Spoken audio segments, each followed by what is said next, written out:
श्री द्वादशांग श्रुतदेव्यै नमः। आचार्य श्री आदिसागर महावीर कीर्ति सन्मति सागर गुरुभ्यो नमो नमः।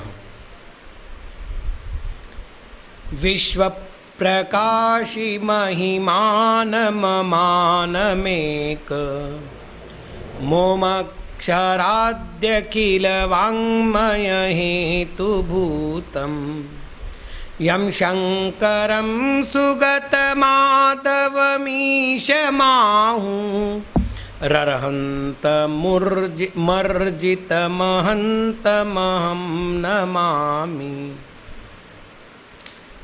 कल 11वें पद्य में हमने यह जानने का प्रयत्न किया था कि हम धन को सुख का कारण मानते हैं, जबकि धन में दो प्रकार के दुख देने की क्षमता सुस्पष्ट है।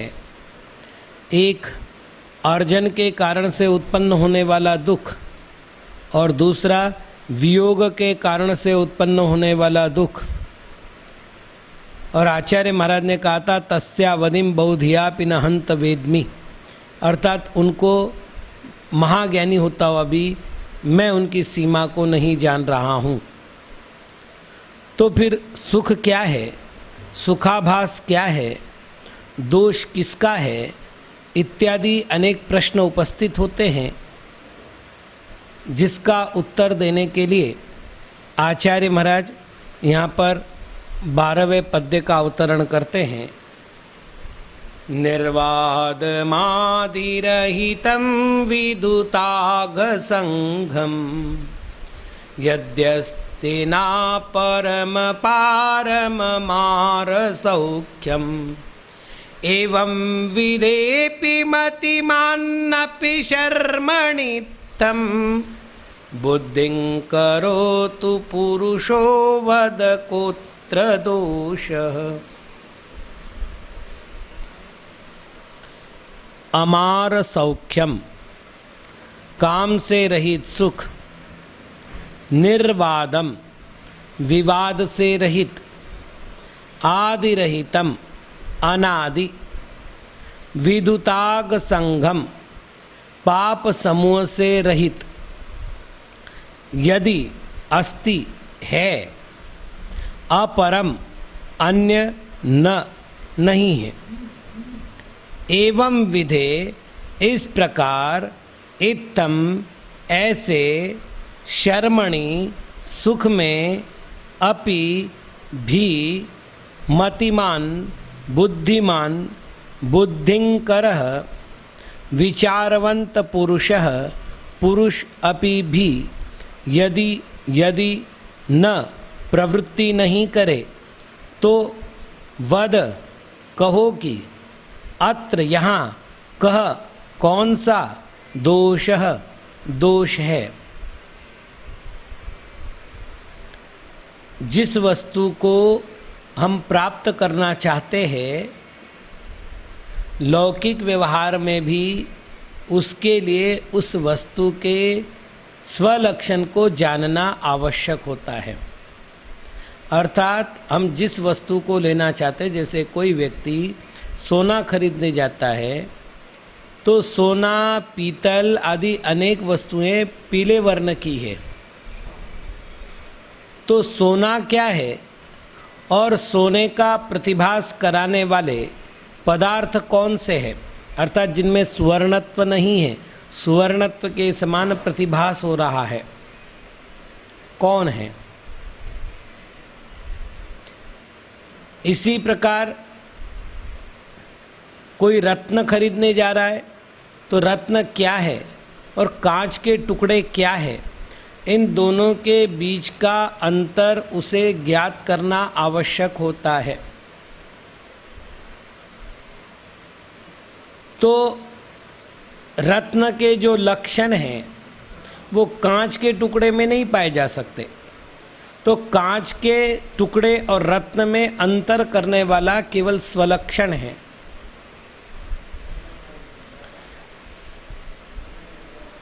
सुख और सुखाभास ये दो शब्द है। आत्मा के आकुलता से रहित परिणाम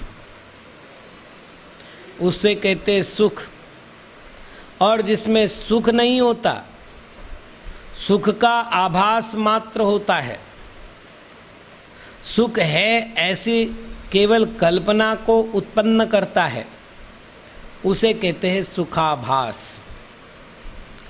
अनादि काल से संसार में परिभ्रमण करते हुए इस जीव ने सुखाभास को सुख समझा है।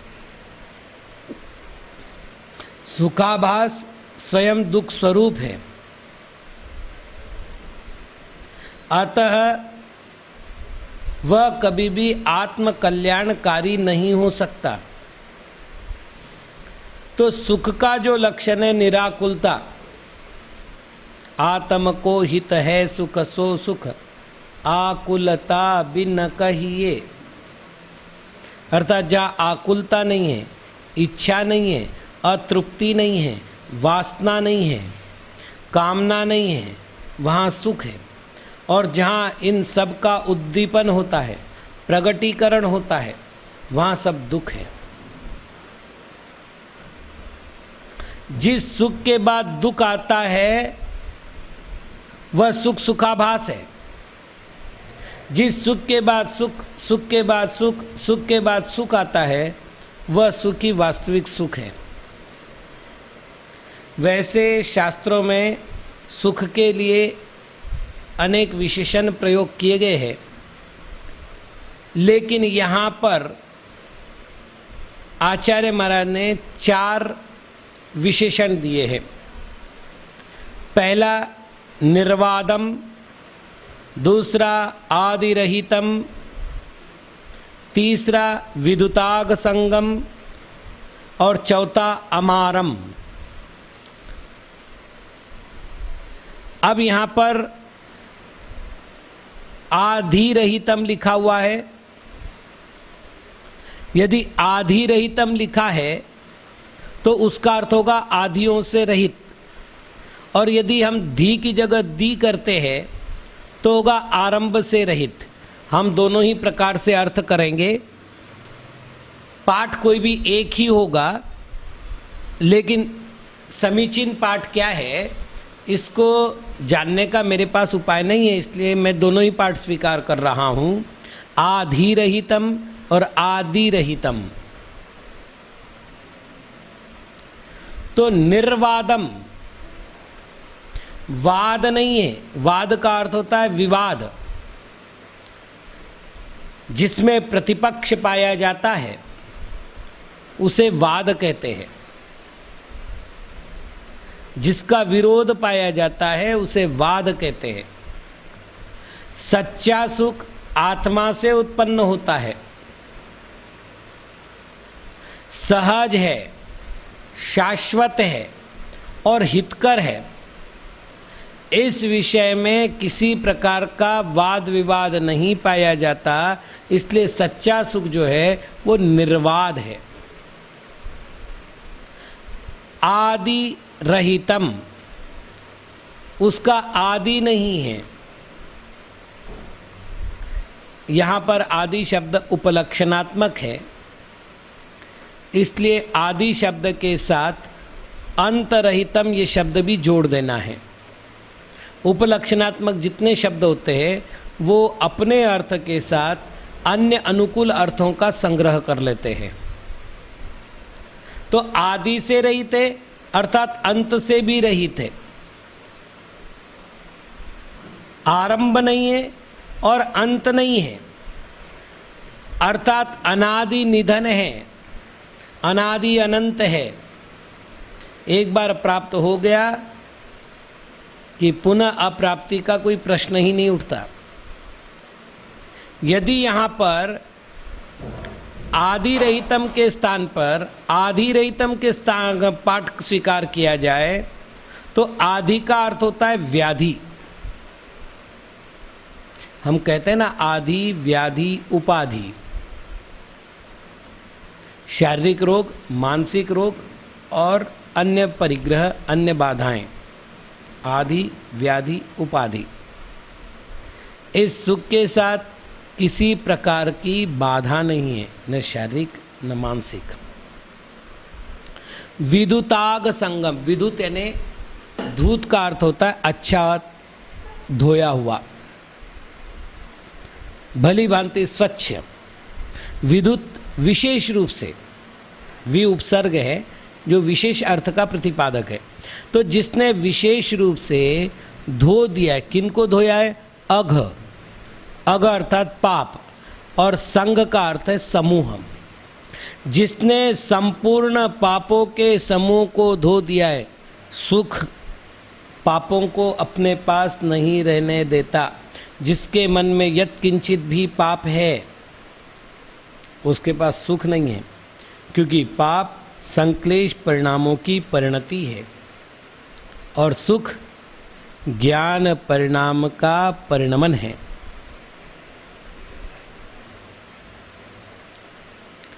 जहां आचार्यों ने ये कहा कि आत्मा ज्ञान दर्शनमयी है, वहां पर एक प्रश्न आया कि क्या आत्मा में सुख नहीं है क्या? आत्मा में वीर्य नहीं है क्या? आपने केवल ज्ञान दर्शन स्वभावी क्यों कहा? तो आचार्य ने उत्तर दिया, ज्ञान का ज्ञान में रहने से जो निराकुलत्व सिद्ध होता है वही सुख स्वभाव है, और ज्ञान का ज्ञान में स्थिरत्व जो है वो वीर्य स्वभाव है। इसका अर्थ क्या हुआ? जहां ज्ञान का आनंद आ रहा है वहां सुख है, और जहां पर वस्तु का आनंद आ रहा है वहां दुख है। एक और नियम ध्यान रखिएगा, मैं पर वस्तु की इच्छा करता हूं, मेरा स्वामित्व केवल इच्छा करने तक है। पर वस्तु की प्राप्ति मुझे होती है अथवा नहीं होती है, ये कर्माधीन है। तो मैं केवल इच्छा का स्वामी हूं, वस्तु का स्वामी नहीं हूं। अब वस्तु के आश्रित सुख भोगना है अथवा वस्तु के आश्रित दुख भोगना है, ये मेरे पुरुषार्थ के अधीन है। यहां इस बात को थोड़ा स्पष्ट कर लेना। वस्तु में सुख नाम का गुण नहीं है, वस्तु में दुख नाम का गुण नहीं है। वस्तु में अस्तित्व है, वस्तु में वस्तुत्व है, वस्तु में द्रव्यत्व है, वस्तु में प्रमेत्व है, वस्तु में अगुरलघुत्व है, वस्तु में प्रदेशत्व है। सुख नाम का गुण नहीं, अनंत सामान्य गुण वस्तु में पाए जाते हैं। सुख नाम का गुण केवल आत्मा में पाया जाता है। तो जो पर वस्तु है, जिसमें वो गुण है ही नहीं, वो मुझे दे नहीं सकता वो गुण। इसलिए पर वस्तु से मुझे सुख की प्राप्ति नहीं होती। पर वस्तु में अनुकूलता की जब मैं कल्पना करता हूं तो मुझे सुख मिलता है, और पर वस्तु में मैं जब प्रतिकूलता की कल्पना करता हूं तो मुझे दुख मिलता है।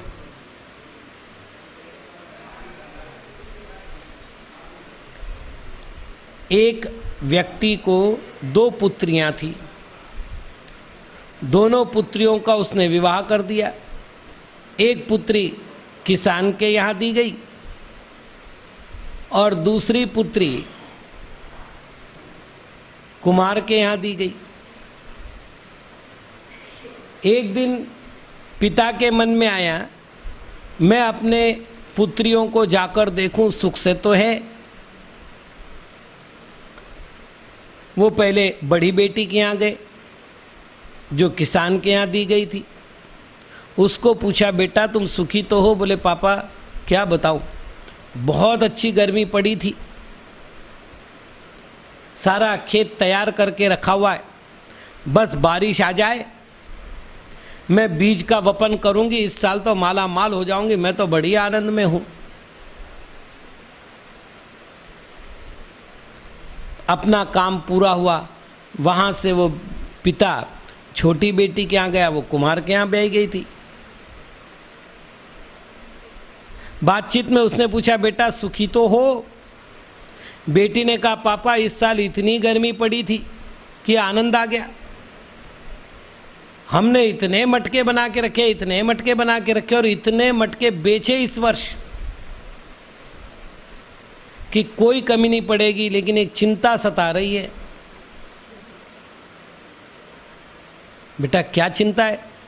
बोले पापा मटके बहुत ज्यादा बना लिए थे, बारिश का समय निकट आ रहा है, यदि वर्षा आ गई तो मेरे तो सारे मटके पुनः मिट्टी में मिल जाएंगे। तो कम से कम ऐसी प्रार्थना करो पापा कि महीना भर वर्षा ना हो तो मैं तो सुखी हो जाऊंगी। अब बताइए, वर्षा होती है तो एक पुत्री सुखी होती है, एक दुखी होती है। वर्षा नहीं होती है तो एक सुखी होती है, दूसरी दुखी होती है। ये स्थिति सामान्य रूप से हम सभी की है। परिस्थिति को हमने अनुकूल और प्रतिकूल मान करके सुख और दुख की परिकल्पना कर ली। सुख का स्वाभाविक लक्षण मेरी आत्मा है, ये हमारे ध्यान में ही नहीं आया, और इस कारण से जो है पाप के समूह के मध्य में हम रहे। तो जब तक पाप का समूह साथ में है तब तक नियम से दुख ही दुख रहता है। जो शाश्वत सुख है वो पाप से रहित है। चौथा विशेषण दिया है अमारम। मार का अर्थ होता है काम वासना, विषयों की अभिलाषा को मार कहते हैं। मार नहीं है जहां, वहां उसे कहते अमार। आकुलता को उत्पन्न हुए बिना विषय वासना उत्पन्न नहीं होती। इसका अर्थ यह हुआ कि जहां आकुलता उत्पन्न नहीं होती वो अमार अवस्था है, और जो अमार अवस्था है वही सच्चा सुख है। कुंद महाराज ने प्रवचन सार में 3 चरणों के द्वारा सुख का लक्षण दिया है। गाथा क्रमांक 13, ऐसयमादसमुत्थम विषयातीदम अणोमम अनंतम अवुच्छिन्नम च सुहम शुद्ध ओगपसेद्धानम।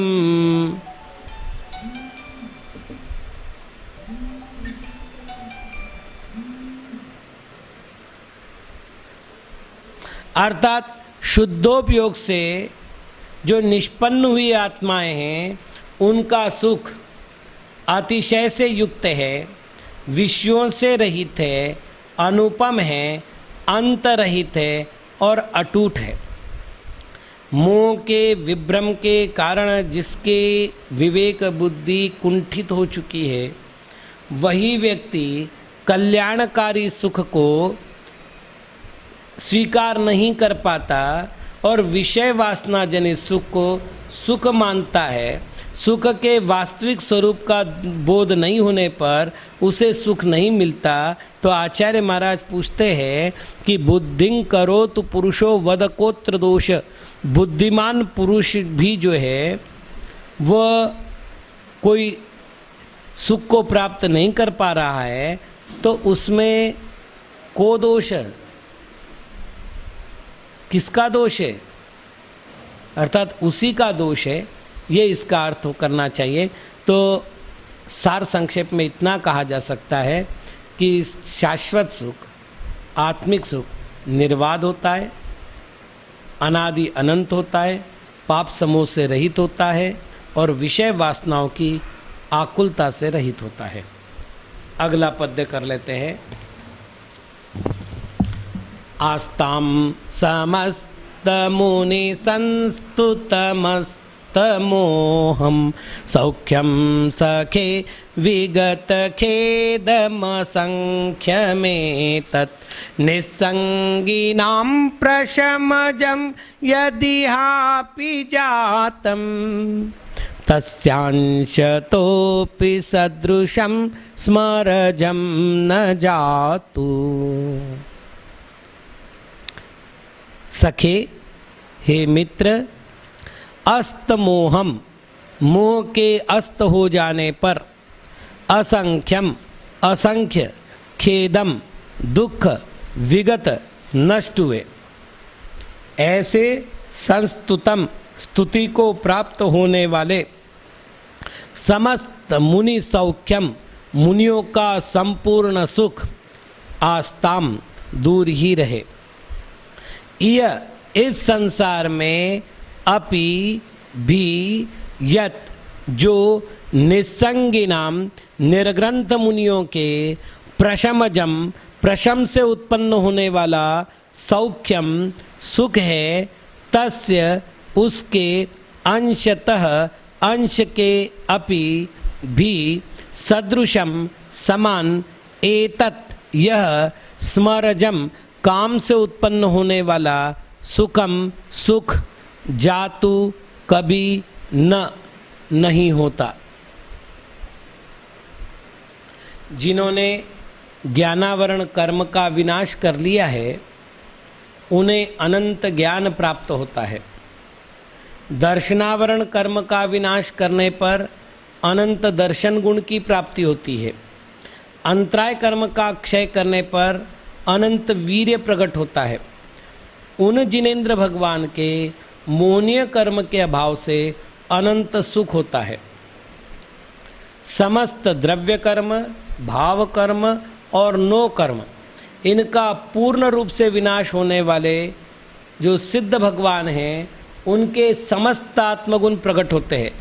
इसलिए उनके सुख को अव्याबाद ये विशेषण दिया जाता है, अर्थात उन्हें अव्याबाद सुख होता है। अर्यंतों को होने वाला सुख अनंत सुख, सिद्धों को होने वाला सुख अव्याबाद सुख, बस इतना सा अंतर है। तो इस अव्याबाद सुख का जो फल बताया है उसकी चर्चा करते समय त्रिलोकसार ग्रंथ में बहुत सुंदर उपमा दी है। संसार में सामान्य मनुष्य की अपेक्षा भोगभूमि मनुष्य, भोगभूमि मनुष्य की अपेक्षा देवगण, देवगणों की अपेक्षा चक्रवर्ती, चक्रवर्ती की अपेक्षा अहमिंद्र, इनका सुख अधिक अधिक होता है। संसार के समस्त जीवों के त्रिकालवर्ती सुख को मिला लो, अर्थात मनुष्यों का सुख मिला लो, तीर्थंकर का सुख मिला लो, चक्रवर्तियों का सुख मिला लो, अमिंद्रों का सुख मिला, सारे सुखों को एकत्र कर लो और त्रिकालवर्ती सुखों को एकत्र कर लो और सिद्धों के सुख के साथ उसको तोलो, तो भी वो अनंत, मतलब अनंत जीवों का वह सुख सिद्धों के एक समय में प्राप्त होने वाले सुख के सामने तुच्छ होंगे। क्यों होंगे? क्योंकि वह सुख आत्म समुत्थ है और यह सुख विषय समुत्थ है। वह आत्मा से उत्पन्न हुआ है और ये विषयों से उत्पन्न हुआ है। छह डाला में बहुत सुंदर विषय कहा गया है। छठी ढाल में जब 11वां पद्य कहने का प्रसंग आया, यो चिंत निज में थिर भये तिन अकथ जो आनंद लयो, सो इंद्र नाग नरेंद्र वा अहमिंद्र को नाही कहो। इंद्र, नागेंद्र, नरेंद्र आदि को जो सुख होता है वह भी अकथ आनंद के सामने कुछ भी नहीं है। आचार्य महाराज कहते आस्ताम, मुनियों के द्वारा जिनकी स्तुति की गई है ऐसे अरिहंत भगवान का और सिद्ध भगवान का सुख तो हम चर्चा ही नहीं कर रहे हैं, उसको दूर ही रखो। हम तो केवल ये कहते हैं कि जो निसंग योगी राज है। देखिए, एक छोटा सा प्रश्न है, यदि सुख विषयों की सन्निधि से प्राप्त हुआ होता तो विषयों की आशा नहीं जिनमें साम्य भाव धन रखते हैं, ऐसे जो साधुगण हमारे हैं जिनके पास दमड़ी भी नहीं है, फिर भी चक्रवर्ती शांति का अन्वेषण करता हुआ उनके श्री चरणों की वैयावृत्ति करता है। आचार्य महाराज कहते हैं कि हम उस सिद्ध और अनंत परमात्मा की चर्चा ही ना करें, क्योंकि उनका सुख अप्रत्यक्ष है हमारे लिए, परोक्ष हमारे लिए, दिखाई नहीं देता। ठीक है, शास्त्रों में लिखा होगा, हमें प्रतीति में नहीं आता, हमें अनुभव में नहीं आता, लेकिन प्रशमिनाम साधुओं के, कैसे साधु? जो निस्संग है, परिग्रादिकों से रहित है, उनको प्राप्त होने वाला जो सुख हमें प्रत्यक्ष में दिखता है। आज भी आप निर्ग्रंथ मुद्रा को जाकर के अवलोकन कीजिएगा, आपको उनके चेहरे पर अपार शांति मिलेगी।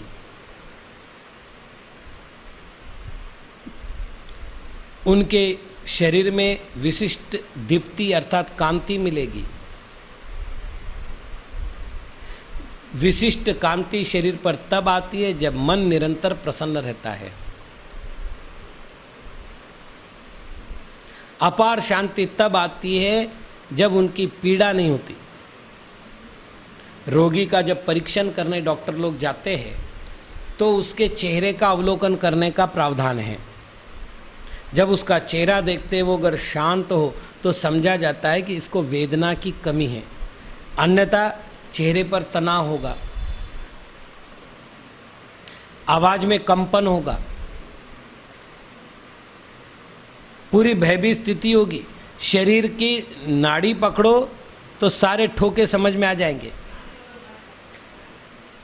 तो पहला प्रश्न है कि सुख का बाहरी लक्षण, एकदम स्थूल लक्षण, चेहरे में शांति होना, मुख पर प्रसन्नता का होना, शरीर में दिव्य कांति का होना, ये सिद्ध करता है कि मुनिराज सुखी है।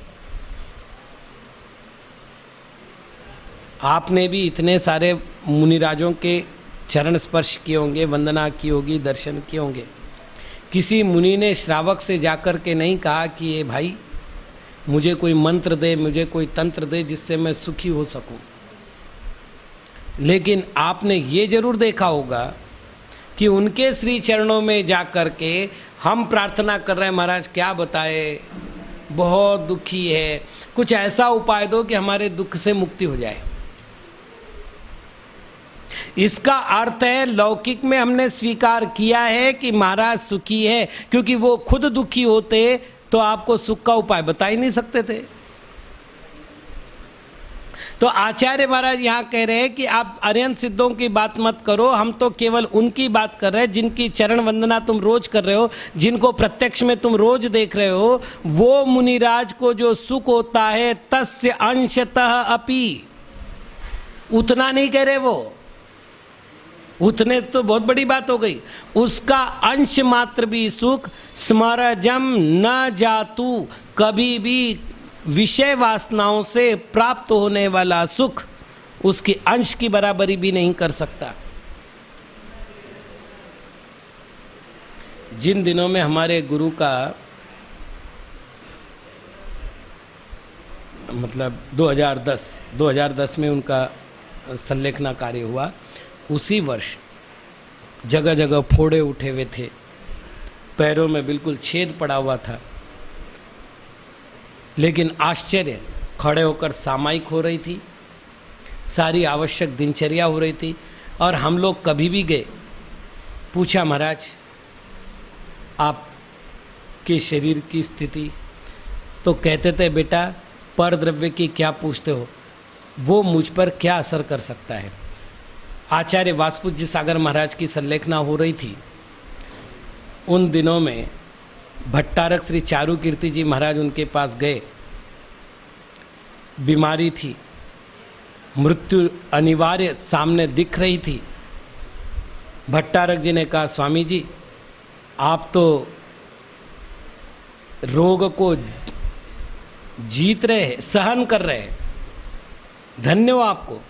तो महाराज ने उत्तर दिया भाई सहन तो दुर्बल आदमी करता है, मैं तो जीत रहा हूं। और आश्चर्य बात की भयंकर पीड़ा को देख करके सामने वाले सारे दुखी थे और महाराज के चेहरे पर कोई सिकन तक नहीं थी। एक दिन पहले भी जब हम लोग बैठे हुए थे, तो चर्चा चालू रहने दो। तो मुनियों को प्राप्त होने वाला जो सुख है उसका एक अंश भी इस काम वासना से प्राप्त होने वाला सुख नहीं हो सकता। शेष चर्चा हम समय आने पर करेंगे। ओम नमः।